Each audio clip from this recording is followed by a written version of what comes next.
I'm Luca Giliberti, contributing writer for Gold Derby, and I'm joined today by Emmy-winning editor Wendy Hallam Martin to talk about the fifth season of The Handmaid's Tale. So, Wendy, we have a lot to talk about, but to start things off, I'd be very interested in your preparation process ahead of this new season of Handmaids, because, it's just the second time that you edited a premiere, the pilot not included. So did you go back and rewatch the season four finale, which you also edited, or how did you make sure that you could draw viewers back into this incredibly intense situation that we left off on in season four? Well, luckily we get the scripts ahead of time, so Mhm. I can sit and wallow in it and sort of figure out, in my mind how I think the show is going to go. But then you get, a director like Lizzie Moss, Yeah, who comes on and absolutely kills it and has a vision herself. And, the way she directs, I really, I watch all my dailies from top to bottom, and her vision is very apparent in her footage. She mhm. shoots intentionally, and with a theme usually, and with music in her head. So she'll send me Interesting. the temp tracks ahead of time and say, "This is what I was thinking." So that really helps as far as setting the tone for the Mhm. narrative of whatever the episode I'm working on. So I was lucky enough to cut both of her episodes this season, and we have a really good way of working together. And so, as far as doing any work prior to that, Mhm. I do rewatch the old, the last episode especially, Yeah. just to see where everybody's heads at. But the magic is when I get those dailies, and it's just like, okay, I know where we're going with this, or how we're going to attempt this, or so. It's so much fun. Yeah, I can absolutely imagine. And what I think is always interesting with Handmaids is that, every new season kind of does pick up exactly where the preceding one left off. And with this one, we're coming off of this very climactic moment of June and the other former handmaids killing Fred. But what I really liked about this premiere is that it has such meditative qualities because it's all about the fallout of Fred's murder and how it really affects both Serena and June, who are going through the motions, but in such vastly different ways. So, what was important to you and everyone else involved when it came to cross-cutting their individual arcs in this first episode? Yeah, it's interesting because we've talked about Gilead before being very Kubrickian and Yeah. very, level, like beautiful but horrific. Hmm. And since June has been, in Toronto, it's been more, I don't know, the pace has picked up, the real Hmm. sounds have come into the picture. So we have less time to sort of sit with June and, feel her out. So Hmm. this opening was very interesting because Lizzie designed this shot where we rotate around. So her world is literally upside down at this moment. She's one, she feels euphoric, she feels like she's on top of the world. And then, reality sets in. She's got Luke banging at the door, and June, are you okay? What did you do? And so the whole design and the song chosen and everything about it had to hit all those story points, Hmm. of where June's head's at, and then the memories. What memories do we pick of her? Salvaging Fred, and Right. so on. So it was a scene we worked a lot on just to get the right balance of all of those elements. Yeah, I can absolutely imagine. And you kind of said, at the beginning in the episode, she's still very high off of the, Fred's murder. And one of my favorite scenes in the episode is actually when June and the other former handmaids, dig into their food at the diner to how long can a good thing last playing in the background. So talk a bit about the narrative. It's an incredible scene, but talk a little bit about the narrative purpose of that scene and how that informed the way you stitched that montage together. Right. Well, these women have been, enduring absolute hell for so long, and it wasn't exactly their fight to kill Fred, but it was Hmm. a collective fight, in the sense that they've all been victimized. So they're hungry for some revenge, and Hmm. literally, when they got revenge, June walks in and says, "Okay, let's eat," and Hmm. they're just starving. They're starving Hmm. for not just food, but, for the satisfaction of actually accomplishing something like this. So our wonderful music supervisor found a Dolly song, and in true Bruce Miller fashion, we like to juxtapose the dark with the light Mhm. and sort of make it ironic. And that's exactly what happened. So I had much more of eating, Much many more. more women to choose from, but we all felt it went on long enough. But yeah, it was a really fun scene to do. Yeah, I mean, it's such a shock at first when you watch it because you don't expect it at all. And like I said, you're the beginning of this episode is just so emotional in a way as well. And then you get to this scene and you're like, okay, what is happening here? But then at one point you absolutely understand, what the purpose behind it is. And then you after that, and you already mentioned that, the episode, once it really sinks in what they did, especially for June, you see her kind of not hit rock bottom, but she does break down, and you can just feel like this melancholy and this desolation, this sense of melancholy and desolation almost kicking in, especially in that police station scene. So I think it's just such an interesting episode atmospherically. Um, Hmm. yeah. Totally. June has an inner fight going on. Is she going to be as Yes. nasty and bad as Serena? Or is she going to maintain some Hmm. of her morals, even though she just killed Yeah. a man? Exactly. And that's sort of an interesting question that's explored throughout this season. And that's a perfect segue to the second episode because I do want to jump there, and I'm just going to jump right ahead to Fred's funeral because it's the moment of the episode. It's such a massive technical achievement. And what's really interesting about the sequence to me is that it's basically these two performances, at least at the beginning, these two performances crosscut, that of Serena at the funeral and then this ballet dancer.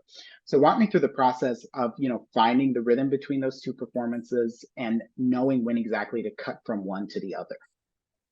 Very great question. It was a delicate dance, that's for sure, in many ways. But really, Lizzie being a former ballerina, ballet Right. dancer, she really knows her stuff. They specifically chose the Tchaikovsky, so the music luckily was chosen for me. Hmm. And she basically choreographed the entire piece. And so I had the whole dance. Wow. Then I had the whole funeral. And they shot it over, I think, 4 days, two of each, and maybe a straggler day because we Hmm. needed some more pickups. Okay. And so basically, and I watch all my dailies, so I literally had to sit through hours and hours of like 4 or 5 cameras rolling on take after take after take so that we would get it perfect. Then I assembled the dance in its entirety.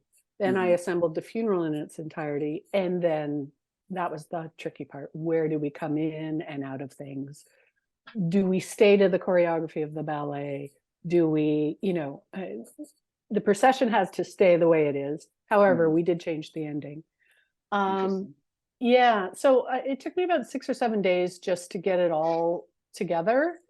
And then I just, flew by the seat of my pants, and Tchaikovsky kind of led me what to go, what to do, where and when. Um, and then Lizzie being, so into ballet, knew the nuances of the moves and things like that. So we ended up deep diving back into the footage to find the better, arm, the better leg, that kind of thing, the better spin. Um, and she was great too. We had so much fun doing it. And we kind of deviated from the choreography because there were certain moves she wanted to use at certain times. Hmm. It was great. It gave me freedom to be able to go, okay, well, on this note, we got to go to this, and Wow. yeah, and it was really great. So that all came together, and then we had it in the full song. And then, of course, Bruce Miller, rightly so, said the whole thing's way too long.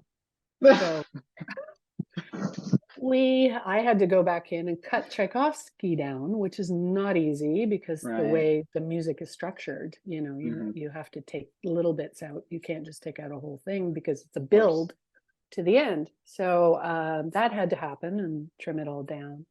And then the placement of where the reveal of Hannah is. That was one Right. thing I fought strongly for, that it should stay in the first part and not Hmm. have it revealed on the screen with June.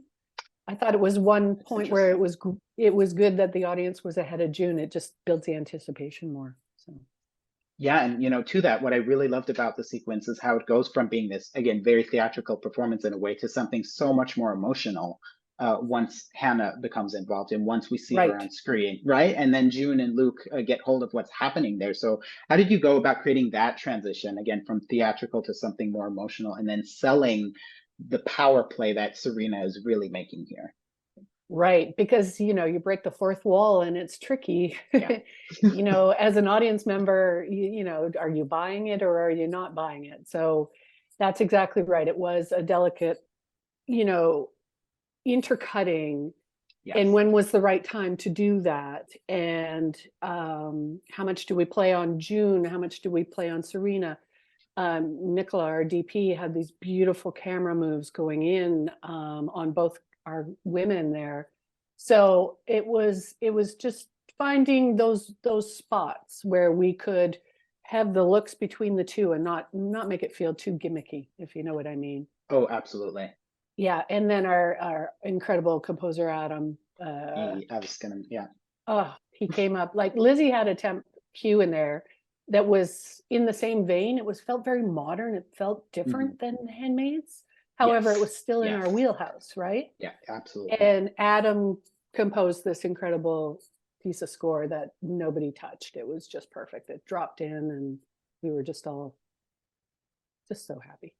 Yeah, I was going to say that that transition is also in large part thanks to Musical. the fact that it works so well is thanks to Adam Taylor's score. And the track is called Hannah on TV, I believe. And I was going to say exactly that, that it feels so different, but it still feels like a Handmaid's track. And I think that's why Interesting. it works so well. And it just, once it kicks in, the whole scene just changes in that way. And then that, like I Yeah. said, it just becomes something so much more emotional, I felt. Yeah, it was like an out of body experience. That piece of Yes. score just took you to a different place, and I thought it was perfect. Absolutely. And I do briefly want to mention one other aspect of the second episode, and it sort of connects this episode with the next one you edited, which was the sixth episode, and that's Esther's storyline, because we later find out that she was raped by Commander Putnam around the time of the funeral. So, was there ever an intention in the second episode to subtly hint at that in her final scene with Janine? Because in rewatching, I certainly felt like there was, but I could just be projecting my knowledge onto the scene. So I'd be very curious to hear if that was a sort of a conscious decision of yours. Absolutely was. We knew what had happened, like the Mhm. audience doesn't. Yeah. And we cut that differently to begin with. And I think we lost a couple of lines of dialogue actually, Huh? just to make it land a little more on Esther Hmm. and make her check out, you know? Janine was not winning her over. Yeah, I'm supposed to do what you're telling me to do, but I'm not buying it. You were my friend and now you're not. Yeah. So yeah, that's interesting that you picked up on that. Oh yeah, absolutely. And I love that's why I love rewatching because you sort of pick up on those small things and you just look at the scene completely with it from a different angle, and it's just so much more harrowing than it is the first time around. Right. Right? I mean, because Yeah. because what you're thinking about is that devastating scene that we get between Esther and Aunt Lydia in the sixth episode, which is so reliant on reaction shots, because it's all about how Lydia reacts to Esther saying she was raped. Is that a scene where you have you go in with a concrete idea of how you want to put it together, or do you just work around these performances that you get from Ann Dowd and McKenna Grace? Yeah, great question. It was an extremely important scene to our director, being a survivor of rape, and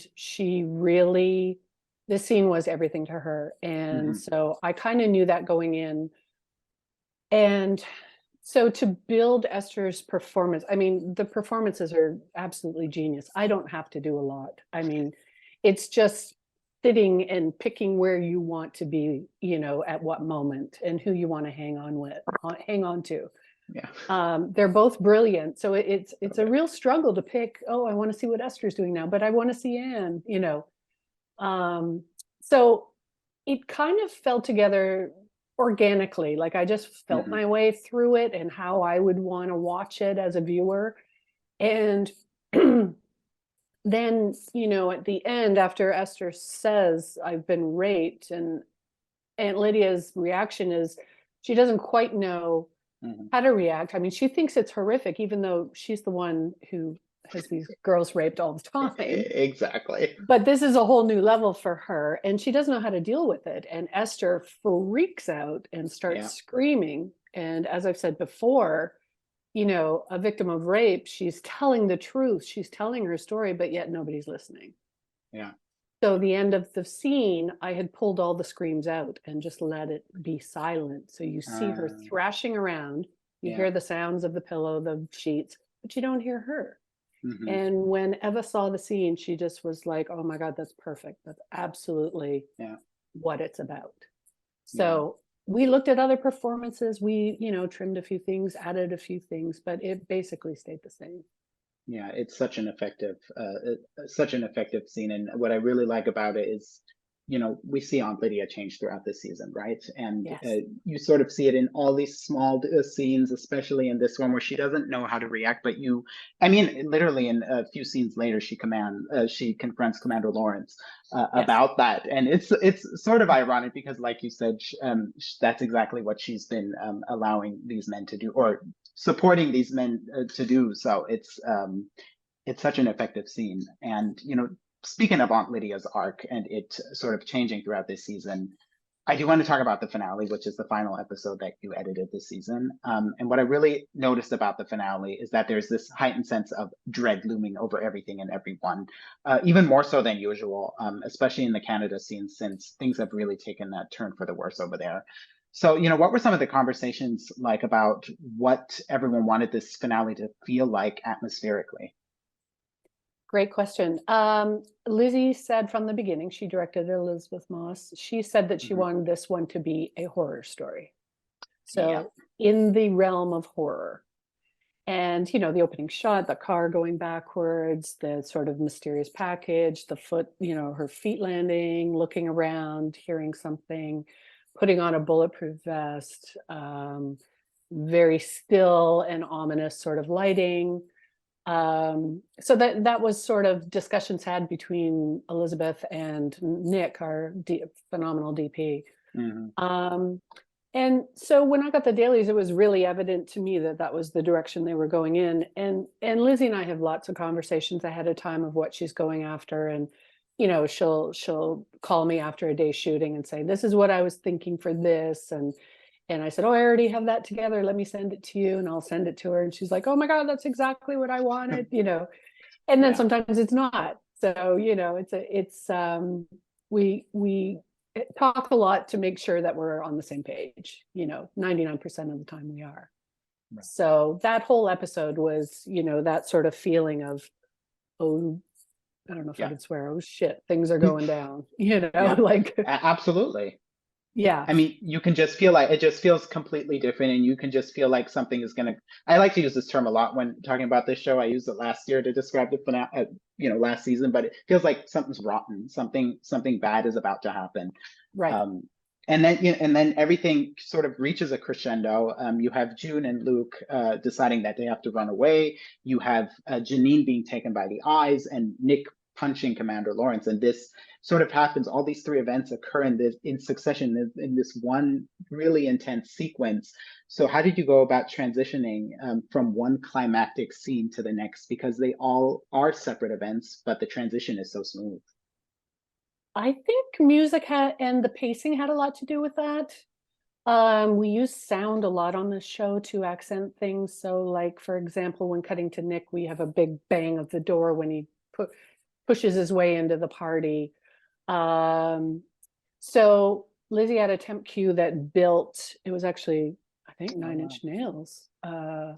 And yeah, and it worked really well. I had to do some editing to it, but of course we couldn't well, we could have used it, but we wanted Adam to create something, Mhm. to picture. Yeah. And so I think the combination of getting the rhythm right and getting the Yes. pacing right, and then adding a song or a cue that accented those changes, and as it progressed, the music got more heightened. I think the combination of those things really made it work so well. Yeah. I think it's interesting that you mentioned the music again, or Adam Taylor's score, because I was listening to that. I told you off air that I rewatched the finale today, and I listened to that score for multiple times after the finale. It's just so, I don't know. There's something about it that just makes that scene work even more, and it's so much of it is devastating, especially Aunt Lydia and Janine. To see Aunt Lydia and how she reacts to it. And then we get that shot of Janine in the van, which I have to say, sort of reminded me of another episode that you edited Yes. late Did you from caught season that? one. Yeah, Yeah, was that intentional? absolutely was. Yeah. Yeah. Lizzie likes to do the callbacks, whenever she can. As long as they're subtle, Oh and yeah, diehard fans will pick it up, not necessarily exactly. people who just tune in. But yeah, and what was I going to say? Another note about Adam, yeah. Mhm. When we do music spottings with Sheila Hawken, our exec producer, and Lizzie comes on her episodes, and we call it watching Handmaids with Adam because he will not read the script and he won't watch ahead of time. Really? So we'll turn our cameras off and we watch him react to it, and it's fantastic because then we know if it's working and so on. But it's also great for him because then he gets a guttural reaction Mhm. immediately to how the scene should be, and he notes it and then he flies with it. So that's a fun little sidebar. Yeah, thank you so much for sharing that. That's really interesting to hear. I could talk about this show for hours, but I fear our time is out. But thank you so much for talking to us today, or talking to me today, and for your insight. It was really fascinating to listen to. So thank you Oh, so thank much. you. Thank you, Luca. Much appreciated.